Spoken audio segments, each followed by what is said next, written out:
기술 혁신의 길목에서 국민 여러분이 느끼는 솔직한 기대와 고민, 또 첫 번째 이야기로 직접 들어보겠습니다.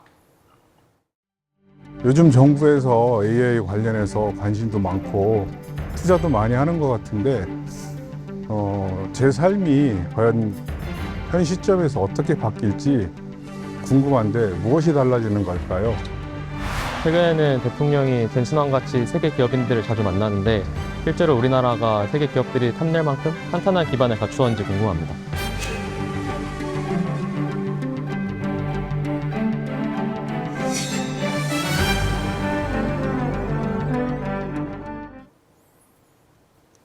예, 이 광복이 국권을 회복하는 것이었다면 이제는 이 기술과 또 경제의 주권을 갖는 것이 중요한 시대가 됐습니다.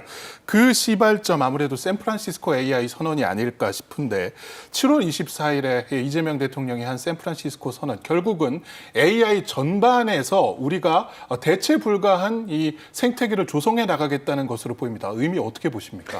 일단 이재명 대통령이 발표한 건 크게 4가지 정도로 생각이 될 것 같은데요. 하나는 반도체 부분에서 우리나라가 했었던 그 책임감 있는 공급망의 안정적인 역할로서의 독점적인 역할을 계속 잘 수행하겠다.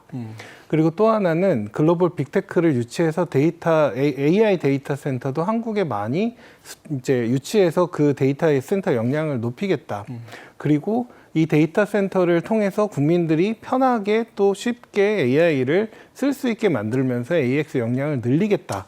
그래서 반도체뿐만 아니라 AI 서비스와 데이터 센터에서도 글로벌 허브가 되겠다. 이런 말씀을 드린 게 하신 게 사실 샌프란시스코 선언의 제일 중요한 부분이라고 봅니다.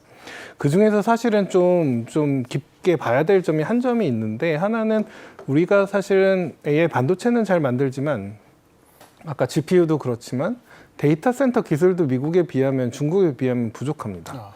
그래서 우리가 AI를 서비스를 호출을 하면 대부분 해외에 있는 AI 데이터 센터에서 우리 AI 호출을 가져오거든요. 그래서 이 선언이 반도체를 이제 미국 빅테크가 확보하는 거에 굉장히 되게 이제 어찌 보면 필요로 하니까 줄게. 대신 GPU랑 데이터 센터는 한국 땅으로도 오고 여기서 글로벌 서비스를 하시라. 확실하게 지원해 드리겠다. 이렇게 주고받는 것에 대한 글로벌적인 미국과 한국의 여러 산업들의 전략적인 협업 관계가 담겨 있는 점이 좀 중요하다고 생각합니다. 그 AI 생태계를 구축하기 위한 이제 산업단지를 조성하는 데 있어서는 이 막대한 전력이나 용수 문제가 항상 뒤따르기 마련인데요. 대한민국이 이 글로벌 AI 데이터 센터와 또 생산 기지로 자리매김하기 위한 과제들 좀 어떤 것이 있을까요? 예, 결론부터 말씀드리면 이제 질문을 바꿔야 합니다.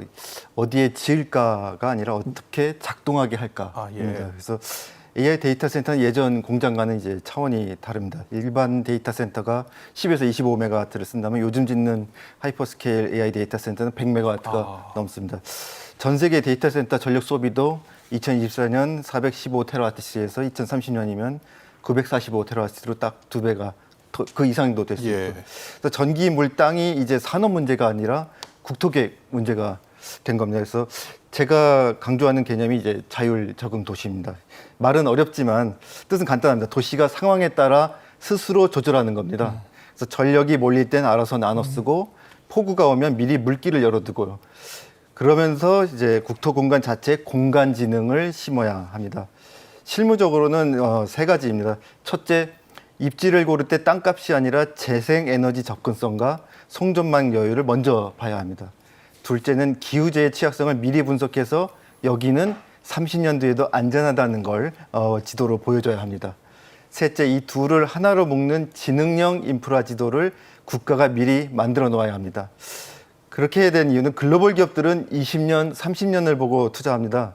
땅을 싸게 주는 나라보다 30년 뒤에도 안전하고 전기가 끊기지 않다는 것을 데이터로 증명하는 나라를 고릅니다. 그게 우리가 가장 잘할 수 있는 일이라 생각합니다. 예.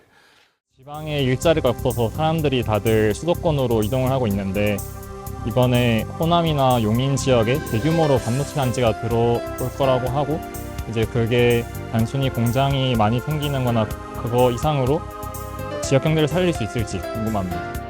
국가적으로 AI나 로봇에 많이 투자한다고 들었는데 저희 일자리가 AI로 많이 대체되면은 저희는 일자리를 어떻게 해야 될지 많이 걱정이 됩니다. 그런 부분이 괜찮을까요?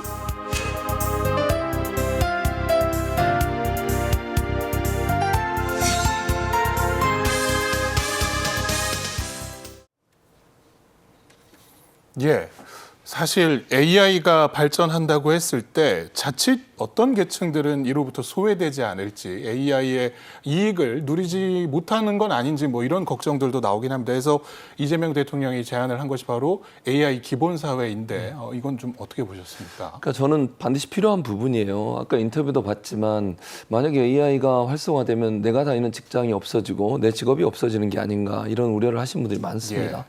실제로 산업 현장이나 아니면 뭐 산업 현장 아니고요. 일반 사회에서도 AI가 대체하는 경우도 많아요. 특히 방송 같은 경우도 AI가 대체해서 하는 경우도 많잖아요. 맞습니다. 영상 제작이라든지 아니면 나레이션 이런 것들도 다 AI가 하는 상황 아니겠습니까?